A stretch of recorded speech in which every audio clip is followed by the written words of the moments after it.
I didn't have any friends that were sober. All my friends drank and did drugs. I had no sober friends. This is a true story. My negative choices started really, really young. I didn't have any friends that were sober. I didn't wake up one day and say, hey, I think I'm going to be a drug addict today. I didn't want to feel the pain I was feeling anymore. I needed it. I had to have it. I'm not in control. It's never enough. He's like, here, try this. I almost lost my life. That is my main motivator. I don't want to go through this no more. We do recover in Vermilion County. There's nobody can tell me any different. Viewer discretion is advised. The content in this video addresses sensitive topics related to drugs and alcohol and may not be suitable for all audiences. This content is intended for informational and educational purposes only and should not be considered as personal medical advice, diagnosis, or treatment recommendations. Always consult with a qualified healthcare professional or a substance use disorder specialist for personalized guidance. The views and opinions expressed are those of the individuals presenting them and do not necessarily reflect the views or opinions of Vermilion County Public Health or the Vermilion County Mental Health 708 Board. Hello, it's Jim Russell, host of Roads to Recovery, and we are continuing to try to tell stories of people who are on those roads, some of the successes, some of the disappointments and challenges, and also some of the victories. In some cases, family dynamics and family situations can lead someone to trying a substance, using the substance as an escape, as an effort to feel better.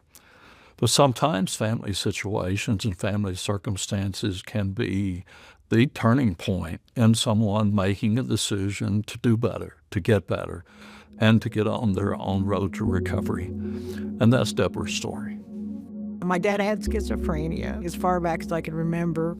He always thought people were trying to poison him, people were after him. My mother told me he used to whisper in her ear every night that he was going to kill her. And she'd say, oh, Chuck, you're not going to kill me. You love me. My sister Dina had had a baby, and her and her husband were living with us, and my dad thought the baby was not a real baby and was something evil, and my mom was afraid he was going to hurt the baby.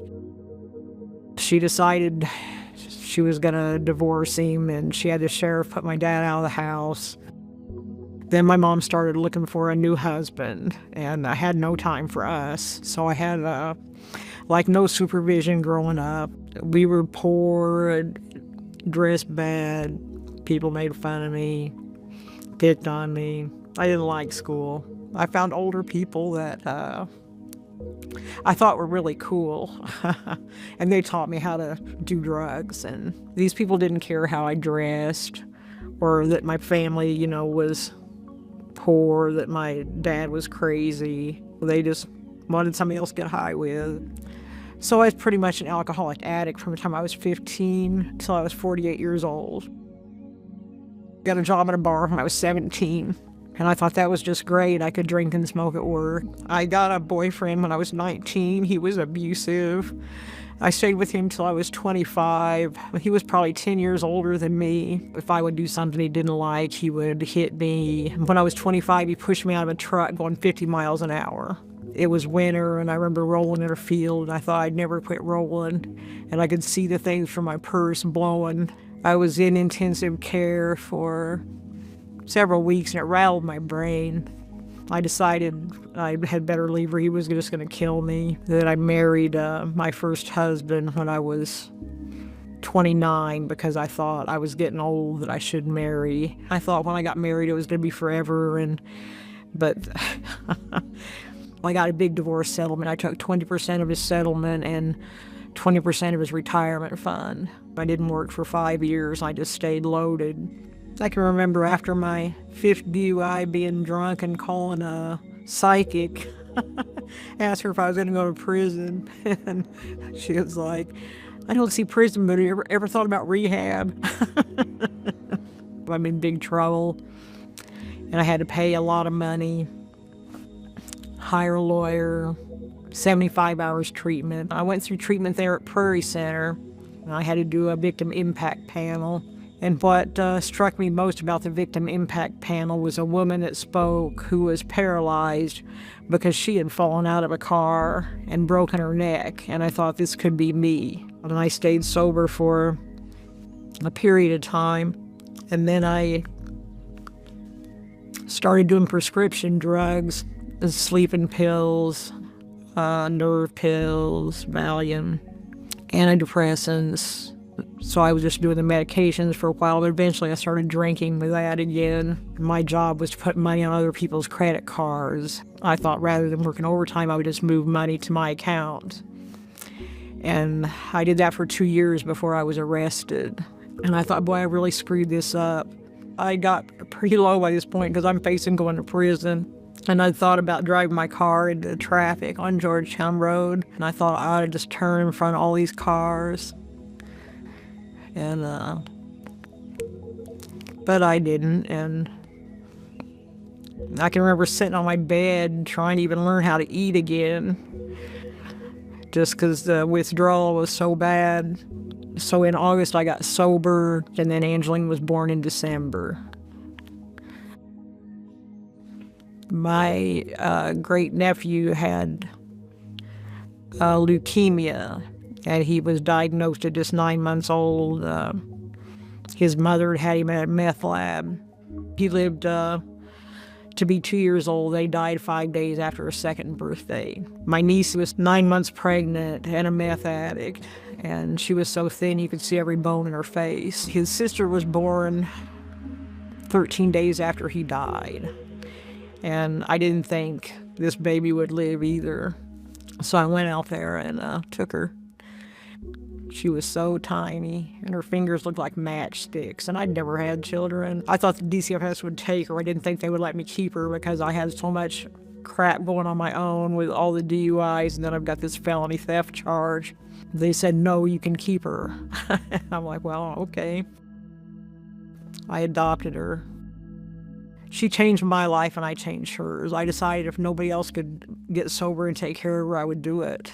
There were straight line winds, like 100-mile-an-hour winds, and trees fell over my property, and a tree fell on my house, and I'm trying to get this fixed, and then I get the baby. So I'm working 12-hour shifts at Krupp and trying to raise a baby who's born exposed to meth, who can't stand to be held and cries all the time. I bought a chainsaw and cut trees up myself. I can remember feeling the alcohol and drugs sweating out of my body when I was cutting trees, and that was like my detox there. It was hard, but I think God gave me the strength to get through it. I know I could never do it again, but we got through it. Things I never got to do, I did with her. Swimming classes and soccer.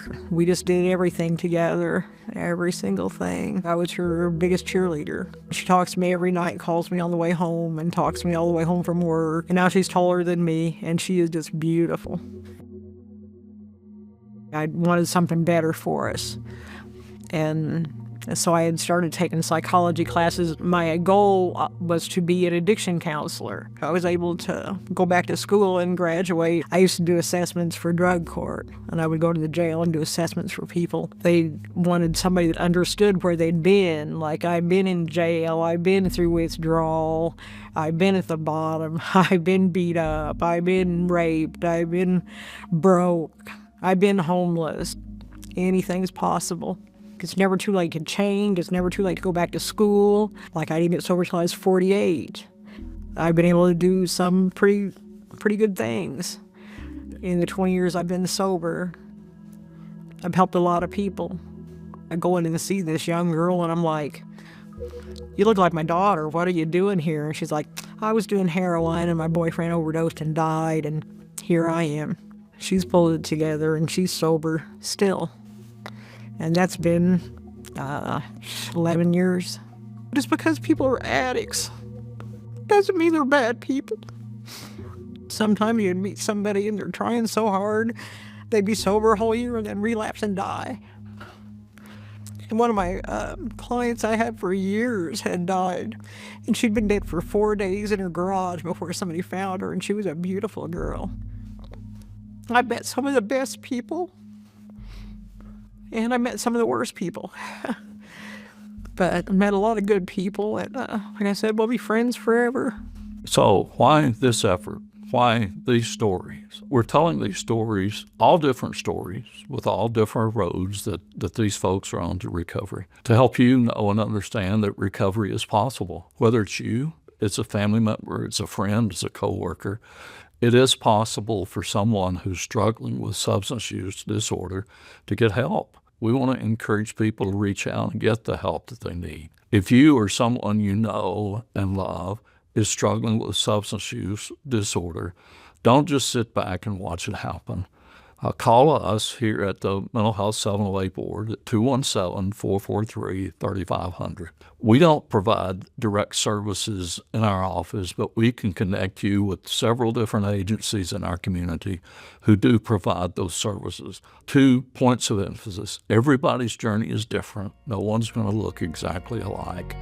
And then the second point is, don't forget, recovery is possible and things can get better. And there are people in this community, there are people in your family and friend circle who want to help you on your own personal road to recovery.